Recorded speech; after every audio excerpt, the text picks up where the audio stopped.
Learn in my way. If you have the will, I will show you the way. Hi to everyone, welcome to RR Venkatesh YouTube channel. ఈ ఛానల్లో మీకు 6వ తరగతి నుండి 10వ తరగతి వరకు ప్రతి ఒక్క ఇంగ్లీష్ లెసన్ మరియు టెక్స్టువల్ గ్రామర్ పోస్ట్ చేసేస్తున్నాం. మరిన్ని గ్రామర్ వీడియోస్ కూడా తెలుగులో చెప్పి చాలా సులభంగా పోస్ట్ చేయబోతున్నాం. ఈ వీడియోస్ మీరు ఎప్పటికప్పుడు చూడాలనుకుంటే మా ఛానల్ నేమ్ పైన ఆర్ఆర్ వెంకటేష్ పైన క్లిక్ చేయండి. పైన మీకు హోమ్ వీడియోస్ ప్లేలిస్ట్ అనే ఆప్షన్స్ వస్తాయి. ప్లేలిస్ట్ లోకి వెళ్ళండి. అక్కడ మా వీడియోస్ క్లాస్ వైజ్ గా ఫోల్డర్స్ ఉంటాయి. మీకు కావాల్సిన వీడియోస్ చూడడమే కాకుండా మా ఛానల్ ని సబ్స్క్రైబ్ చేసుకోండి. ఇంత విలువైన వీడియోస్ ని మీ ఫ్రెండ్స్ కి కూడా షేర్ చేయండి. వాళ్ళని కూడా సబ్స్క్రైబ్ చేసుకోమనండి. Thanks to everyone. అందరికీ నమస్కారం అండి. సో మనం 10th క్లాస్ యొక్క టెక్స్టువల్ గ్రామర్ చూస్తున్నాము. అందులో భాగంగా ఇప్పుడు మనం 4th యూనిట్ ఏదైతే ఉందో ఫిల్మ్స్ అండ్ థియేటర్లో దాంట్లో రీడింగ్ ఏ యొక్క study skills, listening skills and oral activity అనేది ఈ వీడియోలో చూడబోతున్నామండి. ఇంతకుముందే నేను గ్రామర్ అండ్ వొకాబులరీ ఇవన్నీ కూడా చెప్పి పోస్ట్ చేస్తున్నాను. అవన్నీ మీకు ఒక ఆర్డర్లో కావాలి అనుకుంటే నా నేమ్ పైన క్లిక్ చేయండి. వీడియో కనిపిస్తుంది కానీ వీడియో కింద ఆర్ఆర్ వెంకటేష్ అని ఉంది కదా, దానిపైన క్లిక్ చేయండి. పైన మీకు 3 ఆప్షన్స్ వస్తాయి, హోమ్, వీడియో, ప్లేలిస్ట్ అని. ప్లేలిస్ట్లోకి వెళ్ళారనంటే ఫోల్డర్ వైజ్గా ప్రతి ఒక్క క్లాస్ అన్నీ కూడా నేను లెసన్స్ చెప్పి పోస్ట్ చేస్తున్నానండి. 10th క్లాస్ టెక్స్టువల్ గ్రామర్ అనే ఫోల్డర్ ఓపెన్ చేయండి. దాంట్లో మీకు ఇవన్నీ ఆర్డర్లో ఉంటాయండి. సో అవన్నీ వాచ్ చేయడమే కాకుండా సబ్స్క్రైబ్ చేసుకోండి అండ్ మీ ఫ్రెండ్స్ అందరికీ షేర్ చేయండి, వాళ్ళని సబ్స్క్రైబ్ చేసుకోమని చెప్పండి. సో ఈరోజు మనం study స్కిల్స్లో read the following passage and rewrite it, deleting all idioms without changing the meaning of the passage. So దీంట్లో మనకు ఒక ప్యాసేజ్ ఇచ్చున్నారండి. దాంట్లో మధ్య మధ్యలో మనకు ఇడియమ్స్ ఇచ్చున్నారనమాట. సో ఇడియమ్స్ అంటే మీకు ఐడియా ఉంది కదండి, తెలుగులో జాతీయాలు అంటాము. సో వాటి యొక్క మీనింగ్స్తో రీప్లేస్ చేసి మళ్ళీ మనకు ఆ పారాని రీరైట్ చేయమని చెప్పారు. సో చూద్దాం ఏంటనేది. అది tragedy in comedy. So tragedy అంటే ఏంటి? విషాదం. కామెడీ అంటే ఏంటి? ఫన్. సో ఫన్లో విషాదం అంటే బాధ. సో ఎందుకు, ఎవరికి అనేది మనం చూస్తాం. సో మనకు కూడా చాలా వరకు పైకి నవ్వుతున్నట్టు నటిస్తున్నా మనసులో ఎంతో బాధ అనేది మనం మెయింటైన్ చేస్తూ ఉంటాం. సో అలాంటిదే ఇక్కడ ఒక చిన్న స్టోరీ ఇచ్చారు, చూద్దాం. The director said, yes you can go. So director ఏం చెప్పంటే, ఓకే నువ్వు వెళ్ళు అని అన్నాడు. Where should he go? So ఇక్కడ మనకిది ఓల్డ్ టెక్స్ట్ బుక్ అండి. దీంట్లో ఇక్కడి నుంచి దీనికన్నా ముందు కొన్ని లైన్స్ ఉన్నాయి ఇప్పుడు ఇచ్చిన టెక్స్ట్ బుక్లో. ఇక్కడ చూడండి మీకు అర్థమవుతుంది. Yes, cut shot okay shouted the director. So director అంటారు కదండి, ఆ సీన్ అయిపోయిన తర్వాత కట్ షాట్ ఓకే అనేసి అరిచాడు అనమాట. The funny face of the comedian suddenly over a worried look. So అప్పుడు ఆ కమెడియన్ అంటే ఎలా ఉంటుంది? నవ్వుతూ అందరినీ నవ్విస్తూ ఉండాలన్నమాట. సో ఆ సీన్ కూడా కమెడియన్ అంటే కామెడీ సీన్ జరుగుతూ ఉంటుంది. సో అలా ఉండవలసిన ఫన్నీగా ఉన్నటువంటి అతని ఫేస్ ఒక్కసారిగా ట్రాజడీలోకి అంటే బాధపడుతూ ఒకసారిగా బాధని తన ముఖం మీద వచ్చేసిందనమాట. అంటే ఇక్కడ అతను అప్పటి వరకు నవ్వుతూ ఉన్నటువంటి ఆ ఫేస్ ఒక్కసారిగా బాధతో నిండిపోయింది. He said to the director, sir. The director did not allow him to say anything. అతను డైరెక్టర్ దగ్గర వెళ్ళి సార్ అని ఏదో చెప్పబోయాడు, బట్ ఆ డైరెక్టర్ ఇతన్ని ఏమీ చెప్పనివ్వలేదనమాట. ఇమ్మీడియట్లీ ఏం చెప్పాడు అతను director? He said, yes you can go. అప్పుడు డైరెక్టర్ ఏమన్నాడు? ఇతను సార్ అనగానే అతను ఓకే ఓకే నువ్వు వెళ్ళు అని అన్నాడు. Where should he go? ఎక్కడికి వెళ్ళాలి అతనికి అర్థం కావట్లేదు. The comedian really did not understand what the director had meant. So ఇక్కడ హ్యాడ్ మీన్ట్ అనేది మనకు ఇడియం అవుతుంది. అది ఎలా రీప్లేస్ చేస్తామో తర్వాత చూద్దాం. సో ఏం చెప్పాడో ఆ డైరెక్టరు అతనికి అర్థం కాలేదన్నమాట. He could not make out what he said. So అతను ఏం చెప్పాడు అనేది అతను అర్థం చేసుకోలేకపోయాడు. As per the original plans the comedian had to attend the schedule for 15 more days continuously. So 15 రోజుల పాటు అతని ఈ షెడ్యూల్కి అటెండ్ అవ్వాలి మామూలుగా ప్లాన్ ప్రకారం అయితే. This put the comedian in soup as his wife was seriously ill. In soup అనేది ఒక ఇడియం అండి. సో అది దాని మీనింగ్ ఏంటనేది తర్వాత మనం చూస్తాము. సో ఇన్సూప్ అంటే ట్రబుల్స్ అనేసి ఇంకేం లేదు. సో ఈ విధంగా 15 days అనేది ఇతని యొక్క షెడ్యూల్, అతను పార్టిసిపేట్ చేయాలి. అది యాక్చువల్గా ఉండే ఒరిజినల్ ప్లాన్ అనమాట. బట్ ఇదే ఆ కమెడియన్ని ప్రాబ్లమ్స్లోకి నెట్టివేసింది. ఎందుకంటే తన భార్య చాలా అనారోగ్యతతో బాధపడుతుంది. He was referring to the break. He needed to visit his wife. And maybe the director was referring to the sets. So అతను ఏమో అతని వైఫ్ని చూసుకోవడానికి ఇతను లీవ్ కోసం, అంటే కొద్దిగా విరామం కావాలి అనేసి అతను ట్రై చేస్తున్నాడు అడగడానికి. బట్ ఇక్కడ డైరెక్టర్ మాత్రం ఆ సెట్స్ గురించి వాటి గురించే రెఫర్ చేస్తూ ఉన్నాడు అనమాట, దాని గురించే మాట్లాడుతూ ఉన్నాడు. Perhaps both of them were talking to cross purpose. ఇక్కడ మళ్ళీ క్రాస్ పర్పస్ అండి. So were talking to cross purposes, ఇది ఒక ఇడియము. సో దాని మీనింగ్ మళ్ళీ చూస్తాం. సో ఈ లైన్ మీనింగ్ ఏంటంటే ఇక్కడ పర్హాప్స్ బహుశా వాళ్ళిద్దరూ కూడా విరుద్ధంగా, రెండు ఆపోజిట్గా మాట్లాడాలని ట్రై చేస్తున్నారు. అంటే ఇతనేమో లీవ్ కావాలని, అతనేమో నెక్స్ట్ టేక్ తీసుకుందాము, నెక్స్ట్ సెట్లోకి కలుసుకుందాము అన్న విధంగా అతను మాట్లాడు. సో రెండు పరస్పరం విభేదం అనమాట. Next, he had always been loyal to the firm that brought him into the limelight. So firm అంటే ఏంటి? సంస్థ. సో సంస్థకి అతను ఎప్పుడు లాయల్ అంటే ఏంటి? మోడెస్ట్, విధేయంగా ఉంటాడనమాట. సో అతను ఎప్పుడైనా కానీ ఆ సంస్థకి విధేయంగా ఉంటాడు. సో అదే అతనిని లైమ్ లైట్లోకి తీసుకొచ్చింది. లైమ్ లైట్ అంటే ఏంటండి? ఫేమ్. లైమ్ లైట్ అంటే ఫేమ్, అంటే చాలా గొప్ప పేరుని తీసుకొచ్చింది అనమాట అతనికి. ఇక్కడ కూడా ఇది లైమ్ లైట్ అనేది ఒక ఇడియంగా రాసుకోవచ్చు మనం. But he could not help his wife. అతను తన భార్యకి సహాయం చేయలేకపోయాడు. He was in a tight corner then అనేది కూడా ఒక ఇడియం అనమాట. సో ఎప్పుడు యూస్ చేస్తామంటే అది he was in a tight corner then అంటే అప్పట్లో అతను చాలా ప్రాబ్లంలో ఉన్నాడు, సందిగ్ధంలో ఉన్నాడు అన్నట్టుగా. Yes, he had to face difficulties. అవును, అతను చాలా ప్రాబ్లమ్స్ని ఫేస్ చేయవలసి వచ్చిందనమాట, ఇబ్బందులని. Yet he had to make people laugh. అయినప్పటికీ కూడా అతను ప్రజలందరినీ నవ్వించవలసి వచ్చింది. This was the paradox of his life. So paradox means strange situation అనమాట, అది కూడా ఒక idiom. So paradox means strange situation, అతనికి చాలా విపత్కరమైనటువంటి సంఘటన అది.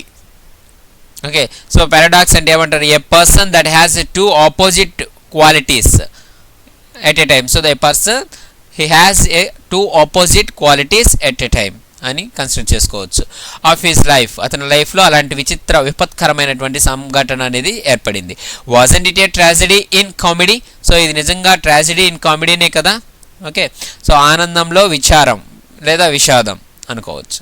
సో దానికి రీప్లేస్ చేస్తూ ఎలా రాస్తాం చూడండి. Cut short. Okay, shouted the director. The funny face of the comedian suddenly a worried look. He said to the director, sir, the director did not allow him to. ఇక్కడ చూడండి, the director did not allow him to say anything అని అక్కడ అన్నాడు. Okay, ఇక్కడ కూడా అది ఇచ్చాడు. Next, he said, yes, you can go. Same, where should he go? అలాగే పెట్టు. Next, the comedian did not understand. But అక్కడ ఏమి ఇచ్చారు? The comedian really did not understand what the director had meant అనే దాన్ని ఇక్కడ ఎలా ఇచ్చారంటే, the comedian did not understand what he said. సింపుల్గా, did not understand what he said. Next, as per the original plans, the comedian had to attend the schedule for 15 more days continuously. This put the comedian in trouble. Akademicharu, this put the comedian in soup. Okay, in soup anedi ikkada manaku in trouble. As his wife was seriously ill. He was referring to the break he needed to visit his wife, and maybe the director was referring to the sets.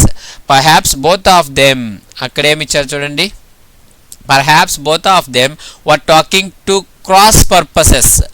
So ఇక్కడ cross purposes అనేది understood the others words incorrectly. ఇతరుల యొక్క మాటల్ని తప్పుగా అర్థం చేసుకోవడం అనమాట. వాళ్ళు చెప్పేది ఒకటైతే మనం ఇంకొకటి అర్థం చేసుకోవడం. దాన్ని ఏమని యూస్ చేయొచ్చు అంటే ఇడియమ్స్ ప్రకారము టాకింగ్ టు క్రాస్ పర్పసెస్ అని యూస్ చేస్తాం. Next, he had always been loyal to the firm that brought him fame. So limelight అంటే ఫేమ్ అనమాట. బ్రాట్ హిమ్ ఫేమ్, బాగా పేరు తెచ్చిపెట్టింది అందరూ గుర్తించేలా చేసింది. But he could not help his wife, he was in trouble then.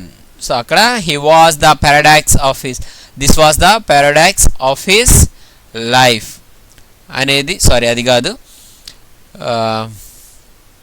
ఇక్కడ అంటాను చూడండి. But he could not help his wife, he was in tight corner then. Tight corner then అనేది ఎలా రాయాలి, ఇన్ ఏ ట్రబుల్ దెన్ అనేసి. Yes, he had to face difficulties at he had to make people laugh. This was, so this was the paradox of his life అన్నాం కదా. Paradox అంటే the strange situation of his life. Okay, ఒక వింత విపత్కరమైనటువంటి పరిణామం అని. Wasn't it a tragedy in comedy. So ఇది నిజంగా కామెడీలో ఉన్నటువంటి ఒక ట్రాజడీ కదా అని చెప్తున్నారు. ఎస్, రామారావు గారు కూడా షూటింగ్ జరిగేటప్పుడు వాళ్ళ కొడుకు చనిపోయాడు అనే విషయం తెలిసినా కూడా తను షూటింగ్ క్యాన్సిల్ చేసుకోకుండా ఆ షూటింగ్ తన షాట్ అయిపోయిన తర్వాతనే ఊరు బయలుదేరి వెళ్ళాడు అనమాట.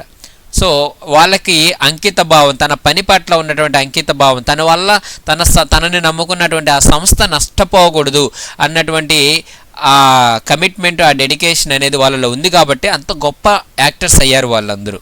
ఓకే, సో మీరు కూడా మీరు చేసేటటువంటి వర్క్లో మీరు ఒక గొప్ప కమిట్మెంట్ని కనుక చూపించారు అని అంటే ఖచ్చితంగా మీకు తెలియకుండానే ఒక గొప్ప పొజిషన్కి వెళ్తారండి. ఓకే, ఇక్కడ ఇడియమ్స్ అనేవి చూసాం మనం. ఇడియమ్స్ తీసేసి వాటి మీనింగ్స్ని రీప్లేస్ చేసి ఎలా రాసామో చూసాం. నెక్స్ట్ లిజనింగ్ చూసుకున్నట్లయితే, సో మనకు టెక్స్ట్ బుక్లో అయితే లాస్ట్లో ఉంటుందండి, అపెండిక్స్లో జ్యువెల్స్ ఆఫ్ ఇండియా, మనకు పేజ్ నెంబర్ 211లో ఉంది టెక్స్ట్ బుక్లో అయితే. జ్యువెల్స్ ఆఫ్ ఇండియా, సో ఏంటి ఈ స్టోరీ? భారతదేశపు రత్నాలు అని అంటాం కదా, అలాగా భారతదేశపు రత్నాలు. ఓకే, ఎవరన్నా భారతదేశానికి ఒక మంచి పేరు తీసుకొని రావడం కానీ, గర్వకారణంగా చెప్పుకునే విధంగా పనులు చేయడం కానీ అలాంటివి చేసినప్పుడు వాళ్ళని ఈ విధంగా మనం పొగుడుతామన్నమాట, జ్యువెల్స్ ఆఫ్ ఇండియా అనేసి. సో చూద్దాం ఏమి ఇచ్చారో దాంట్లో. This is all India radio Hyderabad. So all India రేడియోలో చెప్తున్నట్లుగా చెప్తున్నారు, హైదరాబాద్ చెందినటువంటి all India radio. Welcome to jewels of India program presented by Meenakshi garu చెప్తున్నారనమాట ఈ ఆల్ ఇండియా రేడియోలో. ఇప్పుడు ప్రోగ్రామ్ పేరు వచ్చి jewels of India programme. Next, in our programme today we will know about the most famous Indian film maker. భారతదేశపు ఒక గొప్ప చిత్రకారుని గురించి, చలనచిత్రకారుని గురించి మనం తెలుసుకోబోతున్నాం. We know that Bengal is a beehive of cultural activities. Beehive means తేనె పుట్ట అనమాట, తేనె పుట్ట. So we know that Bengal is a beehive of cultural activities. Cultural యాక్టివిటీస్కి ఒక తేనె పుట్ట లాంటిది, అంటే ఇక్కడి నుంచే ఎన్నో కల్చరల్ యాక్టివిటీస్ అనేవి పుట్టుకొచ్చాయి అని చెప్తున్నారు. It has witnessed cultural reforms. So మన కళ్ళెదురుగానే చాలా చూసాము, ఎన్నో ఇంప్రూవ్మెంట్స్ అనేవి జరిగాయి అన్నమాట. ఈ కల్చరల్ ఇంప్రూవ్మెంట్స్ అనేవి ఎన్నో వచ్చాయి ఈ బెంగాల్లో. It is the birth place of many writers and intellectuals. ఎంతోమంది మేధావులకు మరియు రచయితలకు ఈ బెంగాల్ అనేది ఒక పుట్టినిల్లుగా ఉండింది, ఎంతోమంది అక్కడ పుట్టారని చెప్తున్నారు. To continue this tradition, another great son of India took birth in Calcutta on 2nd May 1921. 1921 May 2nd నాడు ఇంకొక గొప్ప వ్యక్తి అక్కడ పుట్టాడనమాట. సో ఎవరు అతను కలకత్తాలో పుట్టిన గొప్ప వ్యక్తి అంటే, హూ కుడ్ దట్ బి, ఎవరై ఉండొచ్చు అనుకుంటున్నారు అంటే, it is none other than Satyajit Ray. So Satyajit Ray గారు మనం చూసాం కదా ఈ లెసన్లోనే, ఆయన గారి గురించే ఇస్తున్నారు introduction. The son of A writer యొక్క బిడ్డ, ఏ grand son of an amateur ఆస్ట్రానిమర్. Amateur ఆస్ట్రానిమర్ యొక్క అంటే ఈ ఆస్ట్రానీ గురించి ఉంటుంది కదండి, వాటి గురించి ఇంట్రెస్ట్గా ఉండేటువంటి వారి యొక్క grand son. His home provided him with an ambience to think and feel. So ఇక్కడ అంబియన్స్ అంటే అట్మాస్ఫియర్, అంబియన్స్ అంటే atmosphere. So his home provided him with an ambience to think and feel. అతని ఆలోచనలకు అతని భావాలకు సరైనటువంటి వాతావరణాన్ని కల్పించిందనమాట ఆ ప్లేస్ అనేది. Next, graduating from Presidency College Calcutta, Ray move to the open air university Shantiniketan. So అతను graduating from Presidency College Calcutta so అతని గ్రాడ్యుయేషన్ అనేది పూర్తయిన తర్వాత అతను move to the open air university Shantiniketan యూనివర్సిటీలో జాయిన్ అయ్యాడు అనమాట రిమైనింగ్ కోర్సెస్ కోసం. Next a keen observer that he was, అతను చాలా ఆసక్తి చూపించేవాడు అనమాట దేని మీదైనా కానీ. అలాగ ఉండడం వల్ల imbibed the spirit of Shantiniketan. What is mean by imbibed? Means observed. Okay, OBSORBED observed. So చాలా బాగా అబ్జర్వ్ చేసుకునేవాడు అనమాట. సో శాంతినికేతన్ ఏదైతే ఉందో దానిని కంప్లీట్గా దాని యొక్క భావాలను, దాని యొక్క మెయిన్ మోటో ఏంటి అనేది, దాని యొక్క స్పిరిట్ ఏదైతే శాంతినికేతన్ యొక్క మెయిన్ మోటో ఉందో దానిని ఇతను చాలా వరకు తనలోకి ఎక్కించుకున్నాడు అనమాట. ఓకే, నెక్స్ట్ సో కంప్లీట్గా ఆ భావజాలాలను తనలోకి నింపుకున్నాడు. Next he read extensively and developed interest in painting. So అక్కడ అతను చాలా ఎక్సలెంట్గా, ఎక్స్టెన్సివ్లీ మీన్స్ డీటెయిల్డ్, చాలా బాగా చదివాడు. అండ్ డెవలప్డ్ ఇంట్రెస్ట్ ఇన్ పెయింటింగ్లో అతనికి ఇంట్రెస్ట్ అనేది చాలా ఎక్కువగా పెరిగిందనమాట. Back in Calcutta started working for a London based advertising firm. So అతను కలకత్తాకి తిరిగి వచ్చిన తర్వాత అతను లండన్ బేస్డ్ అడ్వర్టైజింగ్ ఒక సంస్థ ఏదైతే ఉందో, అడ్వర్టైజ్మెంట్స్ సంస్థ ఏదైతే ఉందో, సో దాంట్లో అతను దానికి వర్క్ చేశాడు, ఆ సంస్థలో పనిచేసాడు అనమాట, అడ్వర్టైజ్మెంట్స్ అలాంటివి చేయడానికి. Wasn't it A right place for a creative man like so లాంటి చాలా సృజనాత్మకత కలిగినటువంటి ఒక గొప్ప ఆలోచనలు కలిగినటువంటి వ్యక్తికి అదే కదా సరైన ప్లేస్ కాదంటారా? సో అలాంటి ప్లేస్లోనే కదా పడ్డాడు ఇప్పుడు అతను వెళ్ళి. He work there for some time and move to London to work there. అక్కడ కొద్ది రోజులు వర్క్ చేసి అక్కడి నుంచి లండన్కి వెళ్ళాడనమాట, లండన్లో వర్క్ చేయడం కోసం. Next he watch film after film. అక్కడ చాలా సినిమాలు చూశాడు, ఒకదాని తర్వాత ఒకటి. He liked the film Bicycle Thieves. అతనికి చాలా నచ్చినటువంటి సినిమా ఏది? Bicycle Thieves. That kindled interest in young in film making. So అక్కడ ఈ యంగ్ ఎవరైతే ఉన్నారో అతనికి సినిమాలు చెయ్యాలి అన్నటువంటి ఒక ఆలోచన అనేది రేకెత్తింది అనమాట. ఓకే, కిండల్డ్ అంటే fire, to do something. Okay, so అతనిలో ఆలోచన అనేది రేకెత్తింది అనమాట. నెక్స్ట్ స్లోలీ, సో ఏ మూవీ చూసిన తర్వాత అండి అతనికి ఫైర్ అనేది క్రియేట్ అయింది అతని మైండ్లో? బైసైకిల్ థీవ్స్ అనే మూవీ చూశాక అతనికి ఇంట్రెస్ట్ వచ్చింది మూవీస్ తీయాలని. Next slowly his interest led him to a world of creativity. Slowly అది అతనిని సృజనాత్మకత ప్రపంచం వైపుకి అతన్ని తీసుకువెళ్ళింది అనమాట. అంటే కొత్త కొత్త ఆలోచనల వైపుకి అతనిని నడిపించింది. That was the birth of a great film maker. So ఆ ఆలోచనల నుంచి పుట్టినటువంటి ఒక గొప్ప ఫిలిం మేకరే మన and became a film maker. So finally ఒక గొప్ప ఫిలిం మేకర్గా మారాడనమాట. His films Pather Panchali, Aparajito, Agantuk were some of his masterpieces. అతని జీవితంలో గొప్ప సినిమాలు అనమాట ఈ మూడు. ఇంకా మనము మూవీలో మనకు లెసన్లో కూడా ఒక శకా ప్రశాఖ అనేసి ఇంకొక 2 మూవీస్ కూడా వచ్చున్నాయి కదండి నేమ్స్. ఘనశత్రు, శకా ప్రశాఖ అండ్ అగంతుక్ ఇక్కడ ఇచ్చినటువంటి మూవీ. సో ఈ 3 మూవీస్ కావచ్చు, ఇవన్నీ కూడా అతని జీవితంలో చాలా గొప్ప మైలురాయి సినిమాలు అనమాట.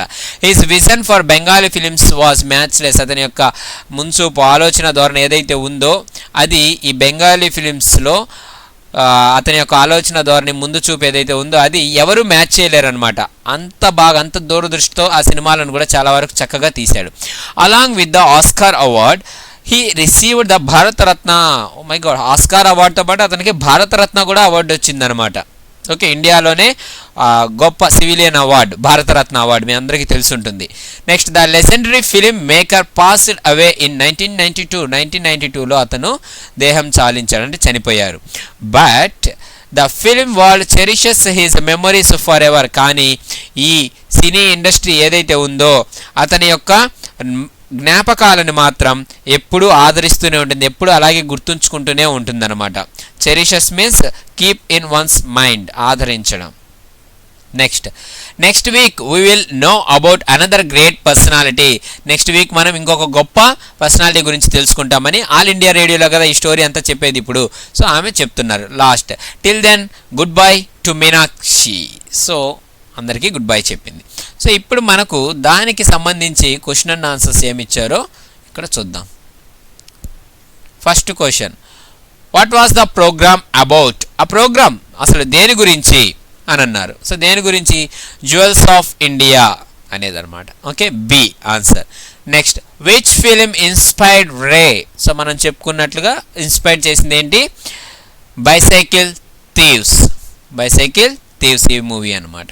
నెక్స్ట్, సో అగంతుక్ అనేది ఇతను తీసిన మూవీ కాబట్టి అది కాదు. నెక్స్ట్, శాంతినికేతన్ అంటే అతను చదువుకున్నటువంటి యూనివర్సిటీ, అది కూడా కాదు. Next, the highest civilian award ray received was? So ఇందాక చెప్పాను కదండి, హైయెస్ట్ సివిలియన్ అవార్డ్ ఇండియాలో ఏది అని అంటే భారత్ రత్న, ఆప్షన్ బి. సో 3 బి అండి answers. Okay, so next oral activity అండి. ఇక్కడ దేని గురించి చూడండి. Make a short speech of 2 to 3 minutes about the film you have recently scene. మీరు రీసెంట్గా చూసినటువంటి ఒక మూవీ గురించి చిన్న ఒక నోట్స్ ప్రిపేర్ చేయమని, అంటే ఒక పారాగ్రాఫ్ లాగా. You should include the following points in your speech. So ఈ పాయింట్స్ కూడా ఆ స్పీచ్లో మెన్షన్ చేయమని చెప్పారు. ఏంటంటే, సో 2 నుంచి 3 నిమిషాలు మీరు మాట్లాడాలి ఆ మూవీ గురించి. దానికోసం ముందుగా నోట్స్లో మీరు ఒక ప్రిపేర్ చేసుకున్నారంటే స్క్రిప్ట్ అనేది బాగుంటుంది కదా. So what the film was, ఏంటి, ఏ ఫిలిం అది మీరు చూసింది, దేని గురించి. Next, why you like it so much, you can talk about the directions. ఎందుకు మీకు ఆ మూవీ అంత బాగా నచ్చింది? సో మీరు ఆ డైరెక్షన్ గురించి, యాక్టర్స్ గురించి, కాస్ట్యూమ్స్, వాళ్ళు వేసుకున్న వస్త్రధారణ గురించి, మ్యూజిక్ గురించి, సాంగ్స్ గురించి ఎక్సెట్రా ఇంకా ఏం మాట్లాడుకుంటే అవన్నీ కూడా మాట్లాడని అంటున్నాడు. You can make notes on a sheet of paper and look at it as you speak. So ఒక పేపర్లో రాసుకోమని చెప్పారు ఫస్ట్, దాని తర్వాత మిమ్మల్ని మాట్లాడమని చెప్తున్నారు. సో దానికి సంబంధించి మీ ఇష్టం అండి, మీరు ఏ మూవీ, బాహుబలి మూవీ చూశారంటే బాహుబలి మూవీ గురించి రాయొచ్చు. సో మీకు ఎగ్జామ్స్లో చాలా వరకు స్టూడెంట్స్ ఏ క్వశ్చన్ ఇచ్చినా కానీ మీ ఇష్టమైన స్టోరీస్ రాస్తుంటారు కదా. సో ఇక్కడ అందుకే డైరెక్ట్గా మీకు ఒక స్టోరీ రాయమని ఇచ్చారనమాట. సో ఇదే మీకు మంచి ఛాన్స్. సో ప్రతి ఒక్కరూ ఒక రైటర్ అయిపోతారు నాకు తెలిసి.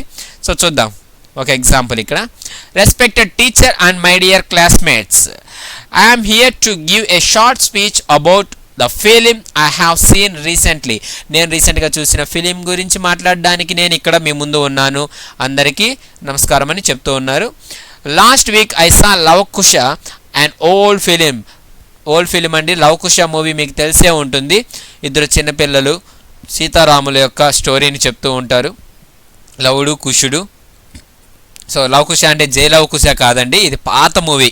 ఓకే, మన జూనియర్ ఎన్టీఆర్ గారి తాతగారు చేసింది, సీనియర్ ఎన్టీఆర్ గారు. It was directed by C Pullaiah. అది డైరెక్ట్ చేసింది ఎవరంటే సి పుల్లయ్య గారు. It was produced by A Shankar Reddy in the year 1963. So దీనికి ప్రొడ్యూసర్, నిర్మాత ఎవరంటే శంకర్ రెడ్డి గారు 1963లో ఈ మూవీని తీశారనమాట. It was the first colour film in తెలుగులో ఫస్ట్ కలర్ ఫిలిం. అప్పటి వరకు బ్లాక్ అండ్ వైట్ సినిమాలు ఉండేవి. తెలుగులో ఫస్ట్ టైం వచ్చిన కలర్ ఫిలిం ఏది అంటే లవ్ కుశ. ఓకే, సో అప్పటి నుంచి అన్ని కలర్ ఫిలిమ్స్ రావడం స్టార్ట్ అయ్యాయి. Recently it was celebrated golden jubilee. So 1963లో రిలీజ్ అయిందంటే 2003కి అది గోల్డెన్ జూబ్లీ 50 years కంప్లీట్ అయిపోయి ఉంటుంది కదండి. సో 2013లో అది గోల్డెన్ జూబ్లీని కంప్లీట్ చేసుకునింది అని వేస్తున్నా. అంటే గోల్డెన్ జూబ్లీ అంటే 50 years కంప్లీట్ చేసుకోవడం అనమాట.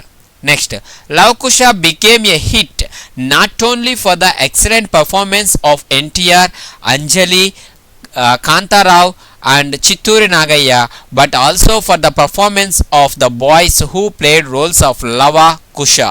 సో ఈ మూవీ ఇంత పెద్ద విజయం సాధించడానికి కారణం ఎన్టీ రామారావు గారు అండ్ అంజలీదేవి గారు, అంటే సీత క్యారెక్టర్ చేసింది అంజలిదేవి గారు, అండ్ రామారావు గారు వచ్చి రాముడి క్యారెక్టర్ చేశారు, కాంతారావు గారు వచ్చి లక్ష్మణుడి క్యారెక్టర్ చేశారనమాట. చాలా ఇంపార్టెంట్ రోల్ అక్కడ. అండ్ చిత్తూరి నాగయ్య, సో ఇతను ఆశ్రమంలోనే ఆమె ఉండేదన్నమాట. చిత్తూరు నాగయ్య గారు ఆ క్యారెక్టర్ చేశారు. And but also for the so వీళ్ళు చేసిన పర్ఫార్మెన్స్ వల్లే కాదు ఈ సినిమా హిట్ అయింది. బట్ ఆల్సో లవ కుష అంటే రాముని పిల్లలు అనమాట. సో వాళ్ళిద్దరూ రోల్ పోషించినటువంటి ఇద్దరు పిల్లలు, వాళ్ళు కూడా చాలా చక్కగా చేశారు. అందువల్లే ఇది ఇంత పెద్ద హిట్ అయింది అని చెప్తున్నారు. The director C Pullaiah also had a major role in success of the film. So వాళ్ళ పనితనమే కాకుండా డైరెక్టర్ గారి యొక్క గొప్పతనం కూడా ఉంది ఈ మూవీ ఇంత హిట్ అవ్వడానికి. Though Relangi and Girija appears for a short time in the beginning of the film, they played vital roles for its success. So Relangi గారు కమెడియన్ మనకు తెలుసు, అండ్ అతనికి మెయిన్ ద బెస్ట్ పెయిర్ అంటే రేలంగి గారు గిరిజ గారే ఉంటారండి మ్యాక్సిమం పాత సినిమాల్లో. అండ్ రాజ్బాబు రమాప్రభ వీళ్ళిద్దరి కాంబినేషను, ఆ తర్వాత రాజ్బాబు పద్మనాభం గారి కాంబినేషన్ అనేది. సో ఈ విధంగా ఒక కాంబినేషన్స్ అనేవి అప్పట్లో ఏ మూవీలో చూసినా వీళ్ళే ఉండేవాళ్ళు. సో మనకు రీసెంట్గా వరకు కూడా చూస్తే బ్రహ్మానందం కువై సర్లా గారి కాంబినేషన్ అనేది చాలా వరకు పండింది.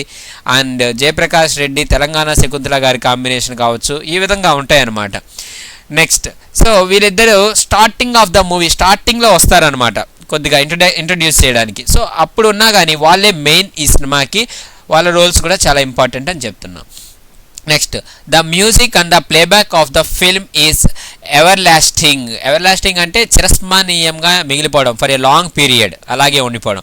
సో మ్యూజిక్ కావచ్చు అండ్ ప్లేబ్యాక్ అంటే సింగింగ్ ఏవైతే ఉన్నాయో డబ్బింగ్ కావచ్చు లేదంటే సాంగ్స్ పాడడం కావచ్చు, ఇవన్నీ కూడా చిరస్థాయిగా అలాగే నిలిచిపోతుంది. The music director and famous singer Ghantasala Venkateswara Rao, playback Leela and Susheela got together to present melodious songs to the audience. So music director and famous singer, అప్పట్లో సింగర్ మరియు మ్యూజిక్ డైరెక్టర్ ఎవరంటే ఒకే నేమ్ వినిపించేది, ఘంటసాల గారు. మీకు తెలియంది కాదు, ఘంటసాల గారు. ఓకే, సో ఘంటసాల వెంకటేశ్వరరావు పూర్తి పేరు. సో ఆయన గారు మరియు ప్లేబ్యాక్ సింగర్స్గా మనకు లీలా అండ్ సుశీల గారు. పి సుశీల మీకు తెలిసే ఉంటుంది, సో వినుంటారు. ఓకే, సో వీళ్ళు got together to present A melodious songs to the ఆడియన్స్కి వీళ్ళు గొప్ప పాటలను అందించారు. The scenes of the films give feasting not only to the eyes of the audience but also to their years. So ఈ సీన్లు ఏవైతే ఉన్నాయో ఈ సినిమాలో ఇవి కేవలం మన కళ్ళకు మాత్రమే ఆనందాన్ని కలిగించలేదు. ఓకే, ఫీస్ట్ అంటే కనుల విందు అంటాం కదా, మనకు కనుల విందు మాత్రమే కాదు చెవులకు కూడా చాలా గొప్ప విందులాగా అనిపించాయి అనమాట. చాలా గొప్ప మ్యూజిక్ని ఇచ్చారు వాళ్ళు. The film is tribute to the Telugu cinema field. ఇది తెలుగు సినీ ఇండస్ట్రీకి ఒక గొప్ప నివాళి అని చెప్పుకోవచ్చు. ద సాంగ్స్ ఇక్కడ మనకు దీంట్లో సాంగ్స్ చాలా గొప్ప సాంగ్స్ అండి. ఏంటంటే వినుడు వినుడు రామాయణ గాథ వినుడే హరిగాథ అంటూ పిల్లలు పాడేటటువంటి ఆ సాంగ్ కావచ్చు. అలాగే ఇంకొకటి శ్రీరాముని చరితమును తెలిపెదమమ్మ ఘనశీలవతి సీత కదా వినుడు యమ్మ. సో ఈ సాంగ్ కావచ్చు. ఈ సాంగ్లో ఈ పిల్లలు లవుడు కుషుడు ఎవరైతే ఉన్నారో వాళ్ళ తల్లిదండ్రుల యొక్క కష్టాలంతా, శ్రీరాముడు సీతాదేవి పడినటువంటి కష్టాలంతా కూడా చెప్తూ చాలా బాగుంటుందండి ఆ సాంగ్ అనేది. సో ఇప్పటికీ కూడా ఆ సాంగ్ అనేది చూడండి, still reverberates every year on the eve of Sri Rama Navami. ప్రతి శ్రీరామనవమి పండగ రోజు కూడా ఈ పాటలే మారు మ్రోగుతూ ఉంటాయి అన్నమాట, ఏ మైక్లో చూసినా కూడా. Yes, next the story itself is woven around the separation of Sita and Rama and sending her to the forest. ఈ మెయిన్ స్టోరీ దేన్ని బేస్ చేసుకొని వెళ్ళారని అంటే సీత రాముడు విడిపోవడం అన్నమాట. వాళ్ళిద్దరూ విడిపోయిన తర్వాత ఆమె రాముడి నుంచి దూరంగా వెళ్ళిపోతూ ఫారెస్ట్ అంటే సీతాదేవి అడవుల పాలైంది, అరణ్యవాసం చేసింది, ఇలా ఉంది కదా మనకు రామాయణంలో. సో అది మొత్తాన్ని, ఆ స్టోరీ మొత్తాన్ని దీంట్లో చూపించారు. The women audience see their hardships in the role of Sita. So Sitadevi యొక్క క్యారెక్టర్లో ఆడియన్స్ అందరూ కూడా వాళ్ళ యొక్క కష్టాలని చూసుకున్నారు.